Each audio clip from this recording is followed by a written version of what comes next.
আজ অফিস থেকে ফেরার সময় আমাদের বনগা লোকালে দেখেছো কত সুন্দর চিত্রাঙ্কন দেখেছি। আমার দেখেই মনটা প্রায় ভরে। এরপর শিয়ালদা প্ল্যাটফর্মের গরম গরম ডিম সেদ্ধ আর ঘুগনি আর এই ফুলুরি খেয়ে চললাম বাড়িতে। আজকে বৃষ্টি হয়েছিল, যে এই ছাতাটা বেশ বৃষ্টিতে ভিজে ব্যাগ জুতো সবকিছু চপচপ করছে, তাই তাড়াতাড়ি গেলাম বাথরুমে, সোজা ফ্রেশ হয়ে নিলাম। বিশ্বাস করো, পুরো মনে হলো স্বর্গসুখ, কি যে শান্তি লাগছে।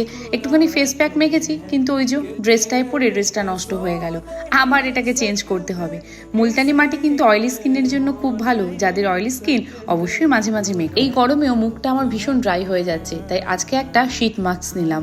এটা আমি অনেকদিন আগেই রিলায়েন্স থেকে নিয়েছিলাম, এটা কিন্তু রোজ ফ্লেভার। ঘুগনি ডিম সিদ্ধ ট্রেনেই খেয়ে নিয়েছি, রাতে আমার খিদে নেই, তাই এই যে একটুখানি গরম জল বসিয়েছি। আর মামুনির এই জাদুকি ঝাপ্পি থেকে নিয়েছিলাম একটুখানি জিরে আর দারুচিনি, ভালো করে ফুটিয়ে ব্যাস এই জলটাই আমি খাবো। কি যে শান্তি লাগছে। দাঁড়াও, এই শীত মাস্কটা তুলি, মুখটা দেখেছো কি ভালোই না লাগছে। চলো, গুড নাইট।